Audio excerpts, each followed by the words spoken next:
Now, last spring, Labour made recruiting 6,500 new teachers in key subjects in England one of its 6 first steps for change. However, the government's now confirmed that target will look at how much the workforce has grown overall, rather than at just new recruits. So they're focusing really on teacher retention. Jack Worth is the school workforce lead at the National Foundation for Educational Research. Good morning, Jack. Good morning. This is shifting the goalpost, isn't it? Well, it's taken a very long time for the government to put its definition together, and as it starts to emerge, it makes sense for a number of reasons to focus on the number of teachers and therefore on retention as well as recruitment, but also to focus on secondary schools, colleges and special schools, which is where the challenges are most acute. I suppose it's slightly confusing though, isn't it? Because here I am looking at the gov.uk website and a press release from the 8th of July last year, headlined, Education Secretary begins push to recruit 6,500 new teachers. And it feels like that is not actually what they're now measuring. Yeah, so we think the measure is going to be the overall number of teachers. So increasing the number of teachers will bring in new teachers, but the system brings in new teachers every year. So 30,000 new teachers come into teaching every year, and also it's a really important part of ensuring that there are enough teachers in schools across the country to reduce the numbers of teachers leaving, because around 10% of teachers leave every year, which makes it more challenging to get those vacancies filled with the new teachers that are available. Yeah. Is there also a risk, I suppose, Jack, with this, that kind of a number, any number that we use in these sorts of contexts is actually quite difficult because the number of pupils changes, and so the demand for teachers overall also changes. It can go up, it can go down as well as school roles change.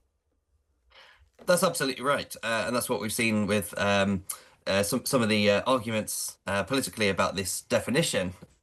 We saw Education Questions, the opposition saying, kind of asking, do primary teachers not count because they don't count in this definition? But I think it does make sense to focus on the areas where the recruitment and retention challenges in recent years have been most acute, which is in secondary schools, and it's in FE and sixth form colleges, and it's in special schools. Primary schools, we've managed as the system to be able to recruit usually enough teachers into teacher training over the years, and not quite as many teachers have left. And also, as you say, the numbers of pupils in primary schools is likely to fall quite considerably over the next few years, meaning that to maintain the system as it is, we may need fewer teachers in the future.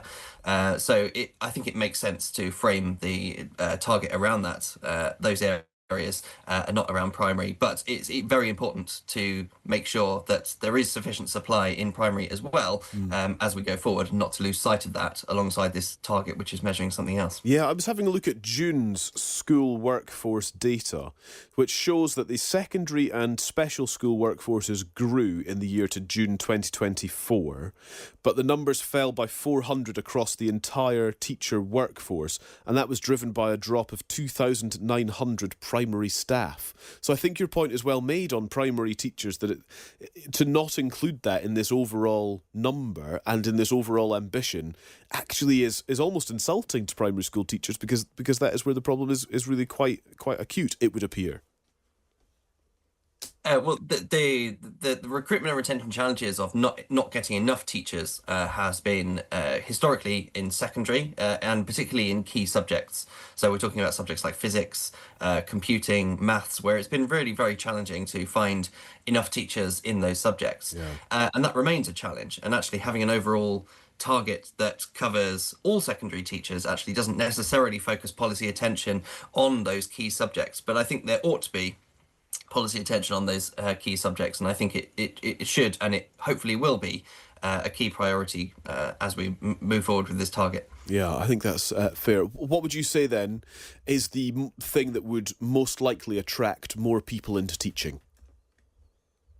I think, well, what we're seeing is the labour market outside teaching in the wider labour market is cooling at the moment, meaning that actually more people are coming into teacher training, which is a positive thing. It's not necessarily to do with policy action, but it's a positive thing for teaching and the attractiveness of it. So the conditions in the wider economy can be a really important factor. Obviously, pay and how financially attractive entering teaching profession is a really key factor as well. But even after a relatively generous settlement in the spending review, it may be challenging for the Department for Education to put a lot of money into teachers' pay to deliver this target. So focusing on other things like reducing teachers' workload is likely to be a really important route. Jack, thank you very much indeed. Really good to speak to you this morning. Thank you for your thoughts. Thank you. Thanks. Now, that is Jack Worth, the School Workforce Lead at the National Foundation for Educational Research.